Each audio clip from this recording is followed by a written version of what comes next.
आज हम लोग शुरू करने जा रहे हैं एक ऐसा चैप्टर जिसकी ज़रूरत आपको हर एक समय होगी, चाहे आप फिजिक्स पढ़ें, केमिस्ट्री पढ़ें या बायोलॉजी भी पढ़ें।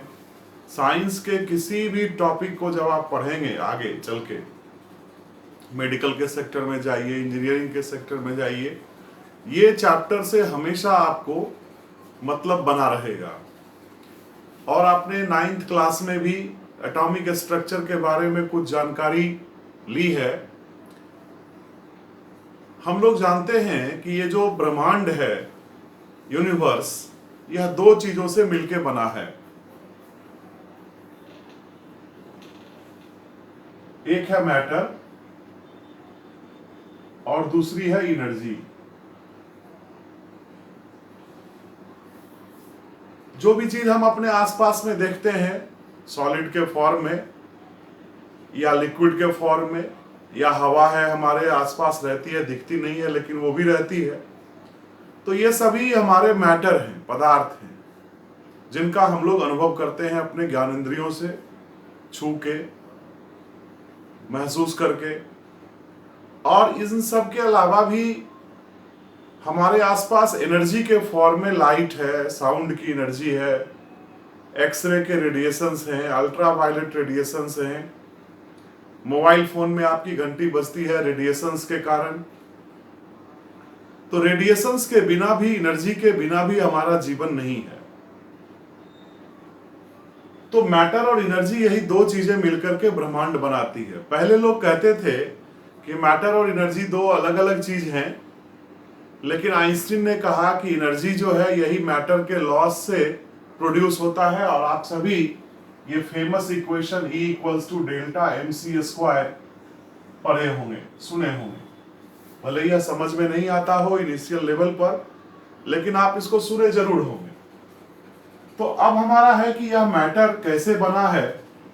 तो मैटर हम लोग कहते हैं कि मॉलिक्यूल से बना है, कॉम्प्लेक्स तरह के मॉलिक्यूल से बना है। और ये मॉलिक्यूल्स किससे बना है? तो एटम से बना है।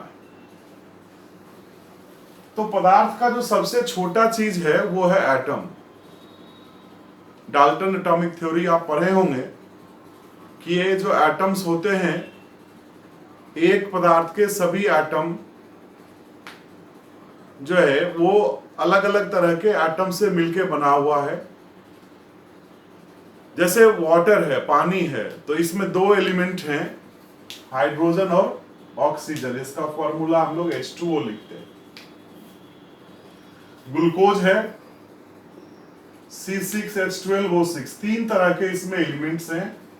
तो प्योर फॉर्म में जो हमारा एलिमेंट्स है, तत्व है, उनकी संख्या बहुत ज्यादा नहीं है। प्राकृतिक रूप से वो 90 के आसपास है, 90s के आसपास है। ऐसे आप कहिएगा कि सर हमने तो पीरियोडिक टेबल में 118 एलिमेंट्स के बारे में पढ़ा है, तो उसमें बहुत सारे एलिमेंट्स जो 92 के बाद, 92 एटॉमिक नंबर यूरेनियम का है, और उसके बाद जितने भी एलिमेंट्स हैं वो सब transuranic elements, artificial elements हैं जो लेबोरेटरी में बनाए गए। लेंथेनाइट सीरीज में एक एलिमेंट है प्रोमीथियम, और ट्रांजिशन मेटल सीरीज में एक एलिमेंट है टेक्नीशियम। यह दो एलिमेंट भी आर्टिफिशियली बनाया गया है, ये नेचुरली एग्जिस्ट नहीं करता है। तो इस तरह से हमारी प्रकृति में कुल अभी तक 90 तत्वों का खोज हुआ है, जिनके परमाणु संख्या मालूम है, और इससे पीरियोडिक टेबल बनाया जा चुका है। तो इन एलिमेंट्स को बनाने वाला जो हमारा सबसे छोटा पार्टिकल है वो है एटम्स। और यह एटम्स आखिर किस चीज से बना हुआ है, ये लोगों के दिमाग में सवाल था कि what constitutes this matter, constitute this atom, ये कैसे बना है, इसको किसने बनाया। तो अभी यह सवाल यदि हम कहते हैं तो आप सभी लोग इसका तुरंत से उत्तर दे देते हैं कि एटम के अंदर तीन फंडामेंटल पार्टिकल्स हैं, प्रोटॉन्स, इलेक्ट्रॉन्स और न्यूट्रॉन्स। ये तीन फंडामेंटल पार्टिकल्स मिलकर के हमारे एटम्स का निर्माण करते हैं।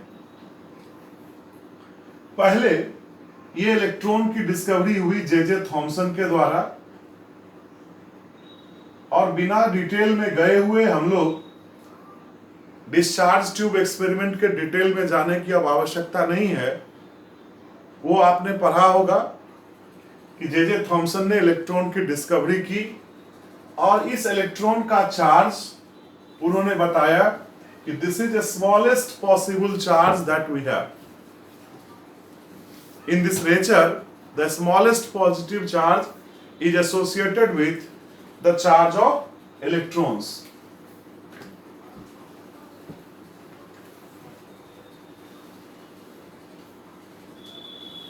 तो जो जे थॉमसन ने बताया वो चार्ज 1 × 10⁻⁻⁹ कूलम का बताया। लेकिन आपको लगेगा कि सर ये डेटा तो सही नहीं है। आप इलेक्ट्रॉन का आवेश जानते होंगे, चार्ज ऑफ इलेक्ट्रॉन ये 1.602 × 10⁻⁻⁹ कूलम का होता है। ये गलत है, अब ये सही है। लेकिन ये डेटा जे थॉमसन ने दिया था, पहला डेटा। दूसरा डेटा जो दिया है वो मिलिकन नाम के एक साइंटिस्ट ने दिया है, और इनका जो काम था वो काम था मिलिकन्स ऑयल ड्रॉप टेक्निक।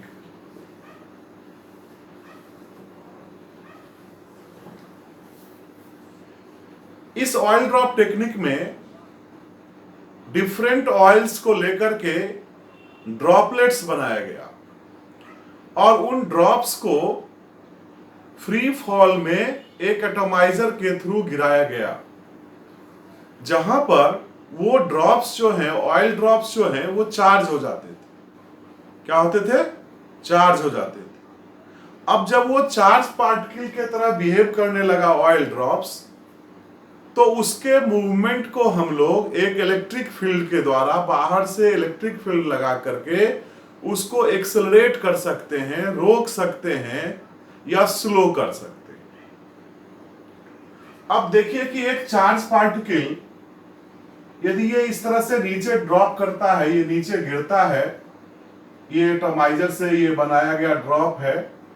किसी भी बुक में आप इसको देख सकते हैं, यहाँ पे ऑयल्स भरा हुआ जिसको दबा करके ड्रॉप्स बनाया गया। तो इस ड्रॉप का जब फ्री फॉल होगा तो इस ड्रॉप का हम लोग रेडियस निकाल सकते हैं स्पेक्ट्रोफोटोमीटर की मदद से। रेडियस निकालने से इसका वॉल्यूम निकल आएगा। वॉल्यूम 4/3 πr³ के बराबर, और यदि इसकी डेंसिटी हम जानते हैं तो इसका मास निकाल लेंगे। तो नीचे के तरफ एक फोर्स लगेगा F = mg। कोई भी चीज जब ऊपर से नीचे गिरती है तो उसमें एक फोर्स लगता है, वह फोर्स ग्रेविटी का फोर्स है। तो ग्रेविटी फोर्स के कारण ये ड्रॉप नीचे गिर रहा है। अब इस ड्रॉप को जब ये नीचे गिरेगा, बहुत छोटा छोटा टाइनी ड्रॉप्स है, और साइड में यदि हम इलेक्ट्रिक प्लेट लगा देते हैं तो इलेक्ट्रिक प्लेट लगाने से ये चार्ज हो रहा है और इसके मोशन को हम लोग कंट्रोल कर सकते हैं। लेकिन एक फोर्स इसके ऊपर और लगता है, वो कहलाता है विस्कोसिटी का फोर्स।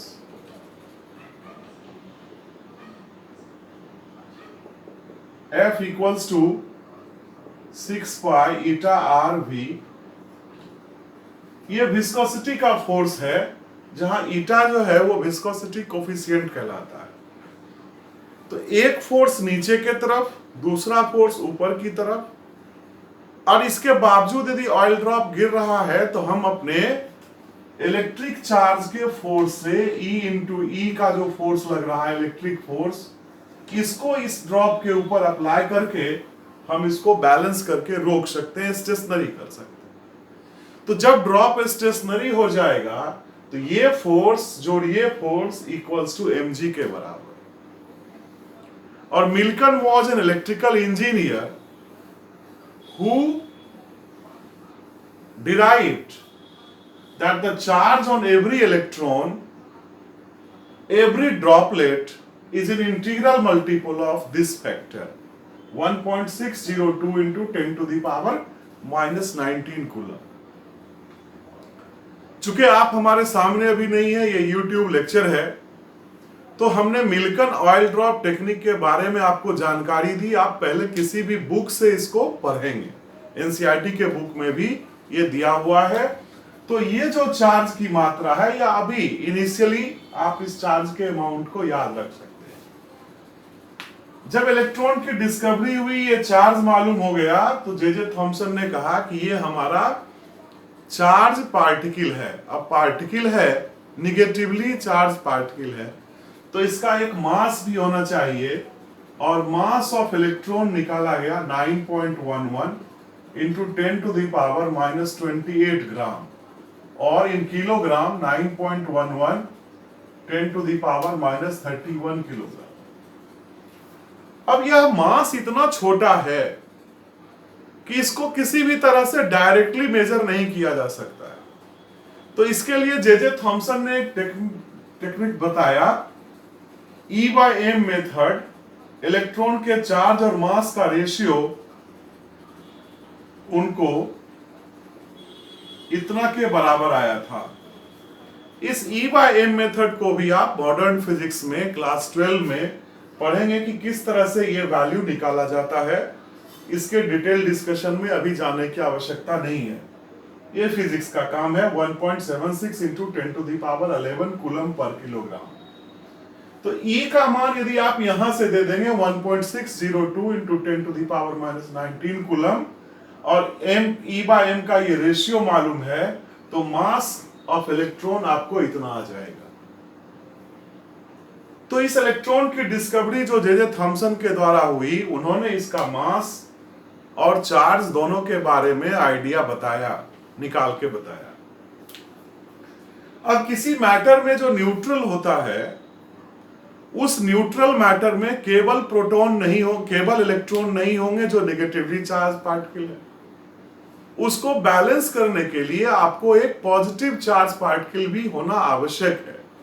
तो यहां जो पॉजिटिव चार्ज पार्टिकल आया, उसकी डिस्कवरी गोल्डस्टीन ने की,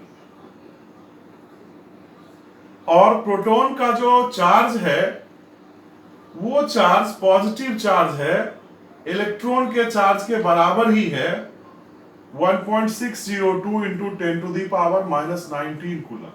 अब यह पॉजिटिव और नेगेटिव एक प्रकृति है, नेचर है चार्ज का। चार्ज की दो ही प्रकृति होती है। और लेकिन इस प्रोटॉन का मास इलेक्ट्रॉन के मास से थोड़ा डिफरेंट है, और प्रोटॉन इलेक्ट्रॉन की तुलना में काफी भारी है। तो मास ऑफ प्रोटॉन ये 1.667 इंटू 10⁻⁻24 ग्राम होता है।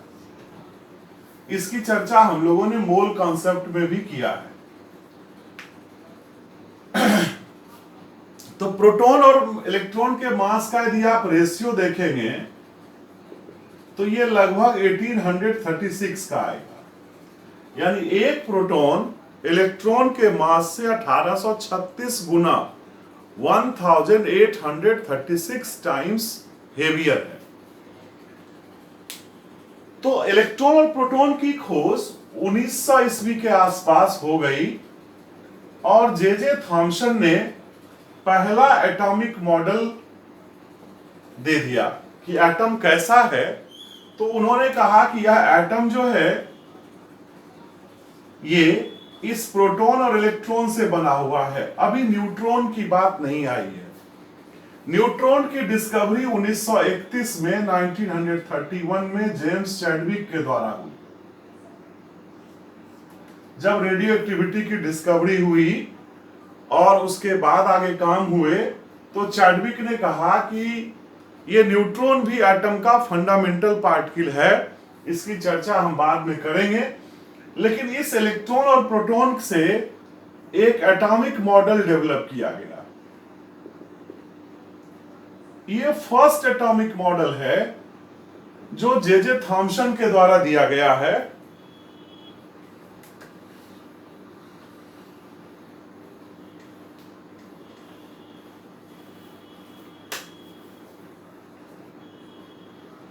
जे थॉमसन मॉडल या थॉमसन मॉडल, जिसको हम लोग कहते हैं, ये प्लम पुडिंग मॉडल भी कहलाता है।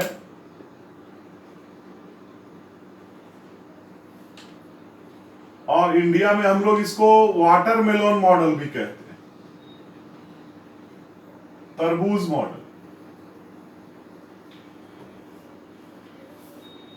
ये मॉडल में कहा कि चूंकि हमारा जो प्रोटॉन एटम है वो मुख्य रूप से प्रोटॉन से बना हुआ है, चूंकि मास तो प्रोटॉन का ही है, तो कहता है कि ये जो प्रोटॉन है ये सभी जगह मौजूद है, एटम स्फेरिकल है और प्रोटॉन सब जगह मौजूद है।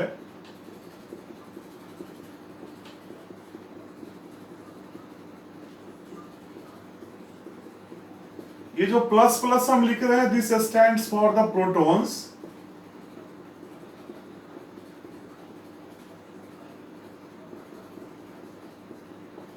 So everywhere the atom is made up of this proton. And what about electrons?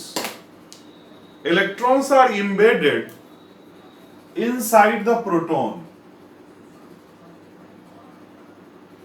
in equal numbers.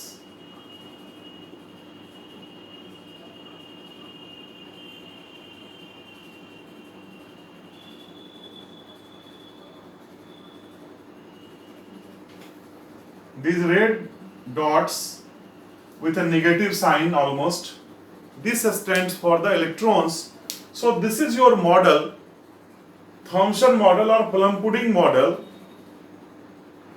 or we can say the watermelon model। जैसे तरबूजे के बीज, तरबूजे का जो फ्लेश पार्ट है उसमें घुसा हुआ रहता है, वैसे ही थॉमसन ने कहा कि electrons are embedded inside the protons. लेकिन अब सवाल आया तुरंत से, if electrons are embedded like the watermelon seeds, then how it is being transported in electricity movement? How electrons participate in the reaction? क्योंकि इलेक्ट्रिसिटी की डिस्कवरी पहले हो चुकी थी माइकल फैराडे के द्वारा, और 50-60 साल पहले लोगों ने कहा था कि ये चार्ज पार्टिकल के मूवमेंट से इलेक्ट्रिसिटी का फ्लो होता है, और वह चार्ज पार्टिकल यदि इलेक्ट्रॉन है जिसके फ्लो से करंट पास करता है, और यदि यह इलेक्ट्रॉन इस तरह से एम्बेडेड है, तो कूलम्बिक अट्रैक्शन फोर्स के हिसाब से इसको तो उसके अंदर रहना चाहिए। तो ये कैसे संभव है? तो इसलिए ये मॉडल तुरंत ही इस पर डिस्कशन शुरू हो गया, क्रिटिसिज्म शुरू हो गई। और लेकिन थॉमसन ने जो ये अद्भुत काम किया इलेक्ट्रॉन प्रोटॉन की डिस्कवरी के बाद, जो थॉमसन मॉडल दिया, इसके लिए उनको नोबेल प्राइज दिया गया, सर की उपाधि भी दी गई इंग्लैंड में।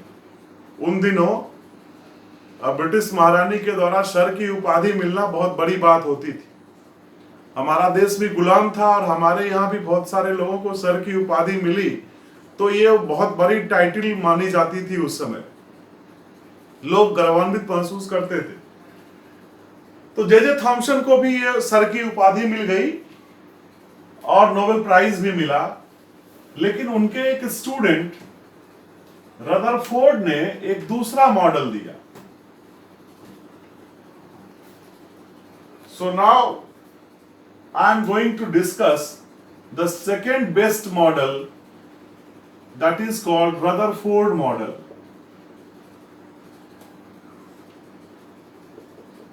of the atom.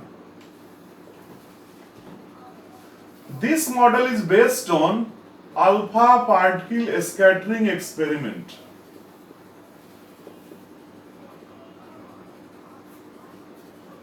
Scattering experiment. This model is based on alpha particle scattering experiment. अब इसमें कुछ साइंटिफिक टर्म आ गए। पहला तो अल्फा पार्टिकल क्या है? तो आप सभी लोग स्कूल में किसी ना किसी लेवल पर पढ़े होंगे रेडियो एक्टिविटी के बारे में। हमारे पास जो एलिमेंट्स हैं उन एलिमेंट्स के आइसोटोप्स होते हैं। इसकी चर्चा भी हम लोगों ने मोल कॉन्सेप्ट में की थी। अब देखिए कि कुल हमने कहा कि हमारे पास जो एलिमेंट्स हैं उनकी संख्या 118 है आज के दिन, लेकिन इन 118 एलिमेंट्स के कुल आइसोटोप्स कितने हैं? तो मोर देन 900, 900 से ज्यादा आइसोटोप्स। जैसे हाइड्रोजन के 3 आइसोटोप हैं, प्रोटियम, ड्यूटेरियम और ट्रिटियम, जिसे हम 1H1, 1H2, 1H3 के तरह लिखते हैं। कई कई लोग इसको ऐसे भी लिखते हैं, ये H, ये D और ये T, ऐसे भी लिखते हैं। जैसे हम पानी का फॉर्मूला H2O लिखते हैं, हम D2O भी पानी का फॉर्मूला लिख सकते हैं, लेकिन ये कहलाता है हेवी वाटर। करीब 60,000 लीटर पानी से 1 लीटर हेवी वाटर निकाला जाता है। ट्रिटियम जो है इसके बारे में आप सभी लोग पढ़े होंगे, जानते होंगे कि ये रेडियो एक्टिव आइसोटोप है।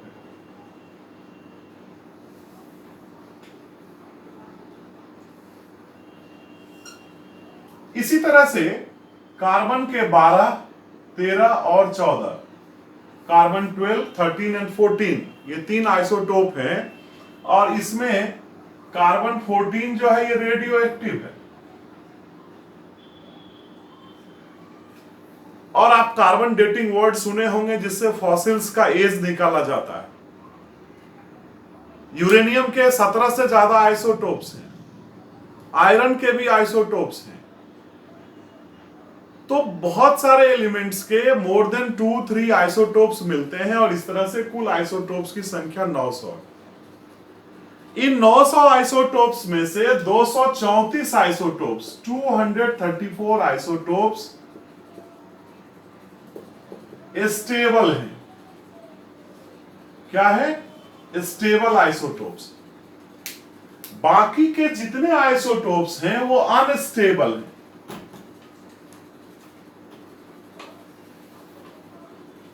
तो we can draw a statement here, rest are unstable। अब इस अनस्टेबल का मतलब क्या हुआ? इस अनस्टेबल का मतलब होता है कि these elements या these isotopes emits alpha, beta, gamma radiation on their own। आपको कुछ करना नहीं है। जैसे प्रतिदिन सूर्य का प्रकाश आपको स्वयं मिलता है, आपको कुछ करना नहीं है। सुबह उठ करके आप सूर्य को जगाते नहीं है कि भाई उठिए और प्रकाश दीजिए, लाइट दीजिए। It's spontaneous. उसी तरह से ये जो आइसोटोप्स हैं, इन आइसोटोप से 3 तरह के रेडिएशंस निकलते रहते हैं, और इसको हम लोग स्पॉन्टेनियस रेडिएशन कहते हैं, spontaneous emission. So this spontaneous emission of alpha, beta, gamma rays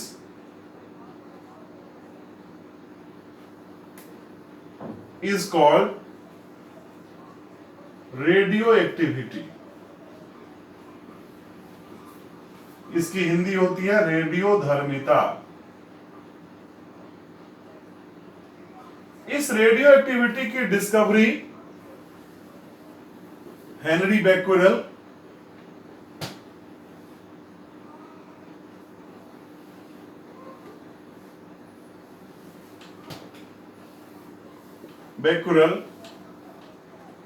और मैडम क्यूरी ने किया, जिसके लिए इन दोनों व्यक्ति को भी नोबेल प्राइज दिया गया था। तो ये जो रेडियो एक्टिव मटेरियल है, ये 3 तरह के रेस इमिट करते हैं, स्पॉन्टेनियस इमिशन होता है। और ये जो 3 रेज हैं, अल्फा, बीटा, गामा रेज, इनकी प्रकृति कैसी है, इसकी भी चर्चा हम लोग थोड़ा सा यहां कर लें।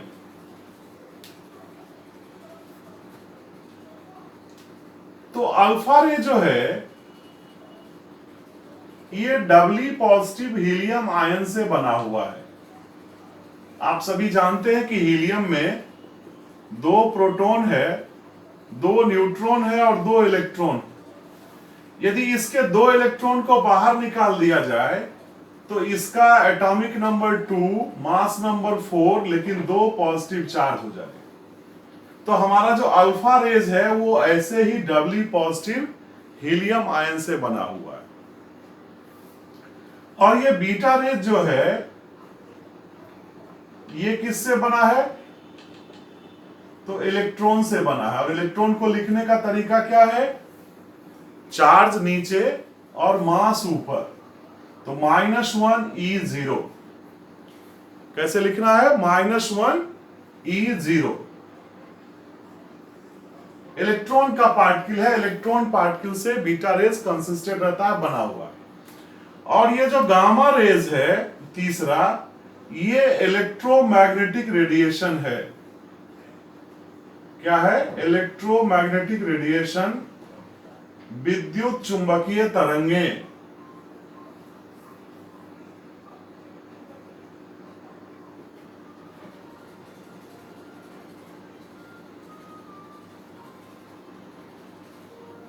तरंग जैसे प्रकाश है, ये विद्युत चुंबकीय तरंग है। एक्सरे का है, गामा रेज है, अल्ट्रावायलेट रेज है, माइक्रोवेव्स है, रेडियो वेव्स है, ये सब इलेक्ट्रोमैग्नेटिक वेव्स हैं। इन वेव्स की खासियत क्या होती है? इन वेव्स के प्रोपोगेशन के लिए, चलने के लिए, we don't require any medium. सूर्य से आने वाला प्रकाश वायुमंडल के ऊपर जो वैक्यूम है उससे भी ट्रेवल करता है। वहां कोई मीडियम नहीं है, कुछ भी नहीं है। हमारा जो वायुमंडल है वो धरती से 400-500 किलोमीटर तक ही है। हमारी धरती का जो रेडियस है वो 6400 किलोमीटर का है। तो उसका 500 किलोमीटर लेस देन 10% है। तो रेडियस के 10% हिस्से में ही ऊपर हमारा एटमॉस्फेयर है, जिसमें शुरू के जो 50 किलोमीटर हैं वही हमारा एयर और ओजोन लेयर से बना हुआ है, ओजोन से है। तो ये जो 50 किलोमीटर है जिसमें हमारा हवा है, मॉइस्चर है, ओजोन है, ये बहुत इंपॉर्टेंट है। ये हमारे अर्थ को प्रोटेक्टर है। जैसे एक फल के ऊपर, सेब के ऊपर उसका छिलका रहता है, और जब तक छिलका लगा हुआ है तो सेब प्रोटेक्टेड है, वो खराब नहीं होता है। लेकिन जैसे ही आप छिलके को छील देते हैं तो सेब तुरंत से खराब होना शुरू हो जाता है। उसी तरह से किसी संतरे के फल या सेब के फल के छिलके के जैसा ये हमारे एटमॉस्फेयर जो है अर्थ के, वो एटमॉस्फेयर इस अर्थ का प्रोटेक्टर है। इन्वायरमेंट साइंस भी आपको पढ़ना है। एक चैप्टर जो 14 नंबर चैप्टर है क्लास 11 में, वो इन्वायरमेंटल केमिस्ट्री है, उसमें भी हम लोग पढ़ेंगे। तो ये रेज को समझिए, electromagnetic radiations, they constitute this gamma rays. Next year we'll discuss more about the electromagnetic radiations, or how this alpha particle scattering experiment was performed by Rutherford. That will be the topic of discussion for the tomorrow's class. Thank you.